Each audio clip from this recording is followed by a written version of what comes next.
Un chiffre à la une ce matin, 51,3%. C'est l'abstention au premier tour des élections législatives en 2017. Et tout porte à croire qu'il n'y aura à nouveau une forte abstention dimanche prochain. J-6 avant le premier tour, mais de nombreux instituts de sondage estiment que plus de la moitié des électeurs pourraient bouder les urnes, que seuls 38% des Français suivent la campagne et tentent de s'y intéresser. C'est le reportage de la rédaction.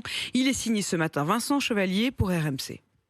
Dans les allées du marché, certains font chou blanc quand il faut se rappeler de la date de l'élection. Je sais même pas quand c'est. C'est au mois de juin, mais après je sais pas du tout la date. Je saurais même pas dire. Au mois de juin, je sais pas. Le 12 juin, il me semble. Ouais. Mounir a toujours voté, même aux législatives, mais cette année, il n'ira peut-être pas. Pour lui, cette campagne manque de fond. On a l'impression que c'est plutôt des guerres de clans, même en interne, c'est à qui voudra être le chef. Et je pense que les projets, finalement, sont devenus secondaires. Un problème de fond et de forme, selon Karine. Pour cette accompagnante d'élèves en situation de handicap, les politiques ne réussissent pas à passionner. C'est comme si eux ils mettaient une barrière. On dirait qu'ils sont pas vrais.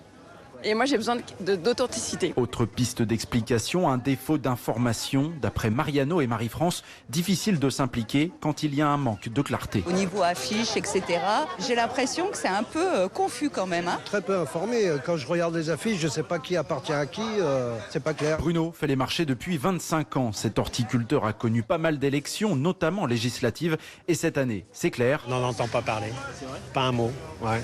On entendait déjà pas grand-chose pour les présidentielles, mais là, législative, rien du tout. Un manque de dynamisme aussi expliqué, selon lui, par le peu de tractage ou de déplacement politique sur les marchés. On n'a vu personne passer, pas d'hommes politiques, de municipal, etc. Rien du tout. Un peu surprenant. Ce manque d'implication pourrait se traduire dans les urnes par une abstention inédite. Selon les sondages, elle sera plus forte qu'en 2017, à 51,3%. C'était déjà un record sous la Ve République.